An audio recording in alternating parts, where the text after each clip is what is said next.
দর্শক, আর একটা পেপার দেখিয়ে দিচ্ছি আপনাকে, কার্টুন মুক্তিযোদ্ধা। এই মুক্তিযোদ্ধা পত্রিকাটা প্রকাশিত হয় বাংলাদেশি অনুপ্রবেশকারীরা আমাদের উত্তর 24 পরগনার রাজধানী বারাসাত পৌরসভায় বাংলাদেশের পতাকা তুলে, বাংলাদেশের ঢাকা রাজধানীর ছবি তুলে ভারতের জাতীয় সঙ্গীতকে অবমাননা করছে। দেখুন এই যে পেপারটা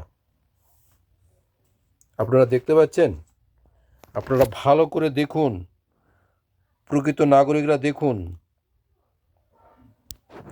বাংলাদেশের ঢাকার ছবি, বাংলাদেশের জাতীয় পতাকা পশ্চিমবাংলায় বারাসাত উত্তর 24 পরগনা পৌরসভায় তুলে দিয়ে ভারতের জাতীয় সঙ্গীতকে অবমাননা করছে। এই মুক্তিযোদ্ধার সাংবাদিক প্রতিবাদ করেছিলেন এবং পেপারে ফ্ল্যাশ করেছিলেন, যার ফলে মুখ্যমন্ত্রী মমতা ব্যানার্জি এই সাংবাদিককে নবান্নতে ডেকে তাকে হুমকি দিয়েছিলেন। এই সাংবাদিক আগে করত তৃণমূল, এখন তারা সেই করছে বিজেপি। ধন্যবাদ, নমস্কার বন্ধুরা। তোমরা এই আমার এই ভিডিওটাকে প্রচুর পরিমাণে লাইক করুন।